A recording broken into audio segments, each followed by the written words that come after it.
Mais l'heure est grave. Le Sénégal est à la croisée des chemins. Soit nous optons pour des petites ambitions, gérer nos petites familles, vivre tranquillement, sans heurts, partir en vacances, passer quelques moments avec les familles, rentrer tranquillement.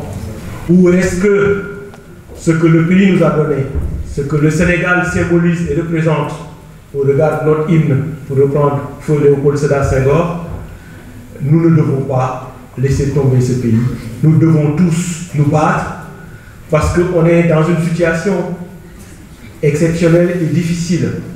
Difficile au regard de ce que nous vivons, malheureusement. Cet après-midi, je rendais un de nos amis, il me disait, j'ai regardé hier un documentaire de ces pirogues qui accostent dans les côtes espagnoles. Avant, c'était des jeunes qu'on considérait qui étaient ambitieux, qui voulaient changer les choses.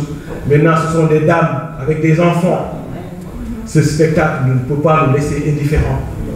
Et c'est ce spectacle qui fait que nous tous, nous devons nous lever et faire de notre mieux pour que les choses changent véritablement. Et ce changement, nous savons que celui que nous avons accompagné depuis 2004 et jusqu'à présent, il en a les moyens, il en a la conviction et il rassemblera tous les Sénégalais. Il reconstruira ce pays qui est abîmé aujourd'hui, qui est dans des querelles, dans des difficultés avant qu'on avait, dans des conflits, mais qui restait à l'état de conflit qu'on a tous connu dans notre jeunesse. Aujourd'hui, on a quelque chose qui est instillé dans le cœur de nos parents, dans le cœur de nos compatriotes, qui nous fait mal. C'est que le débat politique n'est plus un débat d'idées, de programme. Bien heureux, nous voulons qu'on parle de programme, parce qu'on en a. Mais c'est devenu un débat de haine, un débat d'abaissement de notre nation. Et nous ne pouvons pas accepter que notre nation soit abaissée. Le Sénégal est un grand pays. Il a eu, de par le passé, de grands hommes. Il en a encore de grands hommes.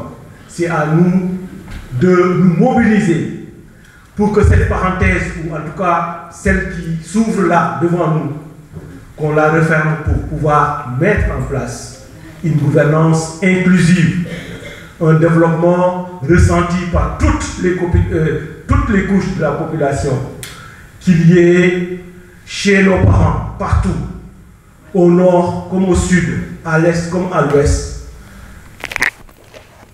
les biens de première nécessité à un prix abordable, que les enfants aillent à l'école, que ceux qui sont malades soient soignés, que l'agriculture, nous avons de l'eau partout, soit au service de notre développement durable dans un environnement sain. Et c'est pour cette raison que nous avons voulu que ce qui se passe nous incite tous à nous mettre sur un champ de bataille, parce qu'il en va de l'avenir de notre nation.